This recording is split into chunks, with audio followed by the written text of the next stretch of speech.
Explain narcissistic injury better. Okay, so there's a couple things on it. Okay, and there's a couple different camps on it. Sometimes people say that narcissistic injury is like anything that hurts their ego and anything that like brings them down. So like, you say no to them, you reject them, like, oh, I caused a narcissistic injury. Like, honestly, I think my personal opinion is I think that's pretty shallow. I think a lot of people think like, oh, I caused a narcissistic injury. There's a bug in here. I caused a narcissistic injury because of, I did this, I told them no. And I'm like, you didn't really cause a narcissistic injury because you didn't really like hurt their ego. You didn't really do anything at all. Like you just kind of like gave them a little like speed bump in the road and they kept on going.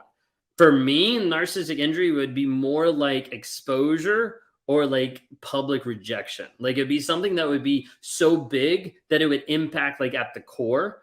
The little stuff, like it's easy to rewire that. It's easy to rewrite it in my mind of like, okay, well, that wasn't that big. I can figure this out. Like, I'm still the good person. I'm still the good guy. Like that kind of thing can happen. Okay. Let's see. Why would a narcissist lie about being in a new relationship to the ex? Sometimes that's for the image in their head.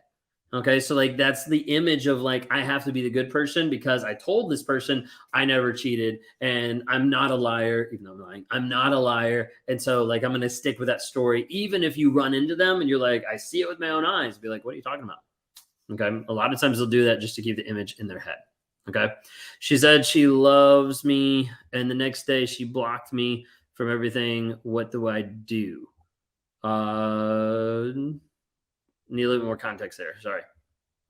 So my husband likes to say he became physical because of what I did. Oh, no, absolutely. A lot of narcissists, a lot of abusers like to do that. They want to put it back on their fault. The reason why is because I need to put something back on you so it's not my fault. It can't be my fault. Okay, because as a narcissist, it can't be my fault because if it's my fault, then it's going to release guilt and it's going to release shame. I don't know how to deal with those.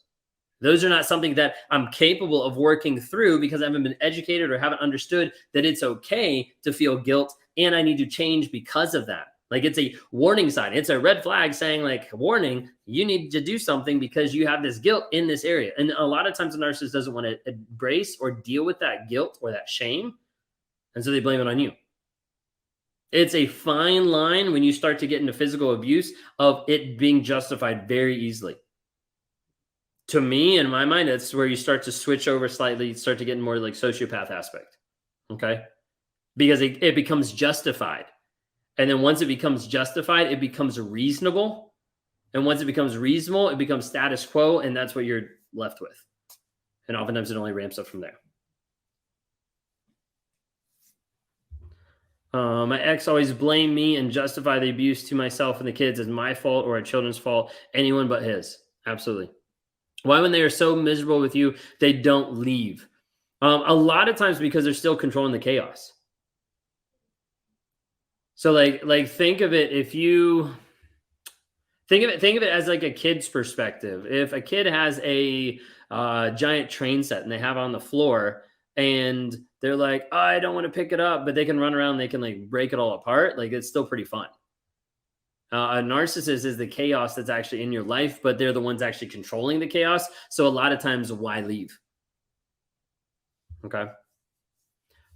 Tips for the next 3 weeks till I move out. Be really careful about practicing gray rocking.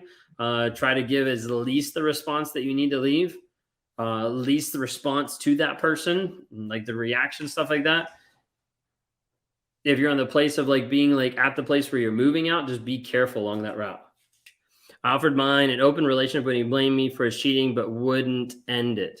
Yeah, no, a lot of times a narcissist is not going to want an open relationship because there's no challenge in it. There's no fun in that.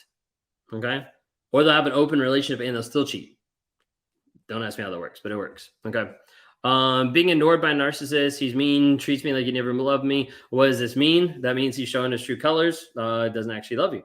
NPDX nightmare between 2017 and 19. We moved in with my parents in 2020. She became perfect partner and all her toxicity went for 2 years before I caught her cheating 5 months ago. Was she playing a game? A lot of times it is a game, but a lot of times it's just this like survival of like, let me get with this person and appear normal. Let me get with this person. And this is like the next section of life. This is what I'm supposed to do.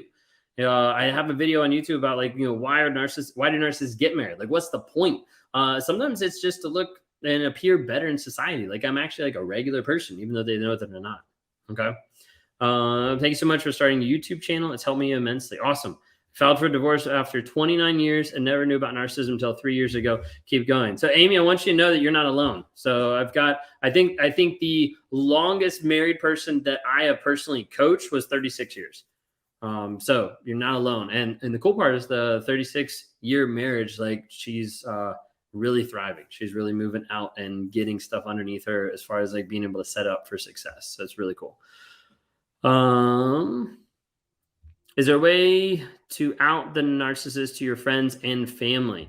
If you have friends and family that understand you and understand some narcissism, yes. If they're friends and family that are like tight with a narcissist or like anything like that, it could be flying monkeys. So you have to be really, really careful. Sometimes when you go on a exposure campaign, the narcissist will try to twist it so it looks like it's a smear campaign. So be careful about that. Why would the ex-narcissist be over the top nice to me? No smearing. He hasn't announced breakup in 3 months. So if he hasn't announced it to a lot of people, he's trying to save his image to other people, or he's trying to figure out the story that he can like be able to manipulate so he doesn't look like a bad person. It all comes back to the image or money, anything like that. So a lot of times it's like let me be super nice so that you don't bring it up and let me not tell anybody. Like sometimes people are like, whoa, you haven't told our parents or you haven't told like your coworkers or anything like that for like years. I was like, well, I'll just keep this life because it works, even though it's not actually real. Okay. Where are we at? How to react to smear campaigns, or better not to react. Better not to react at all. So typically a narcissist, when they run a smear campaign, they're trying to do anything to make you look crazy and to make you look like you're the abuser or the bad person in the relationship. When you end up attacking them, when you end up going after them, typically you fulfill what they've already set up for everybody to see, that you are the crazy one. So you need to make sure that you don't react. When someone is saying stuff about you that you know is not true, stop trying to justify it and stop trying to be like, no, that's not true. Live it. If it's something that you know, I love this one because I saw it on TikTok. And if Vicky's still here, she like loves it too. Okay, if someone's like yelling at you, being like, you have blue hair and you're an awful person because you have blue hair, and you're like, nope, don't have blue hair at all, you don't really respond as much. That's the same thing with a smear campaign. Is you have a person that's coming across very crazy, is attacking you in certain areas that they know are not true. But they're attacking you in certain areas to get you to respond and to react, and then you look like the crazy person. So the best thing with a smear campaign, don't engage. Don't give any time, effort, or validation to someone else's lies. Okay?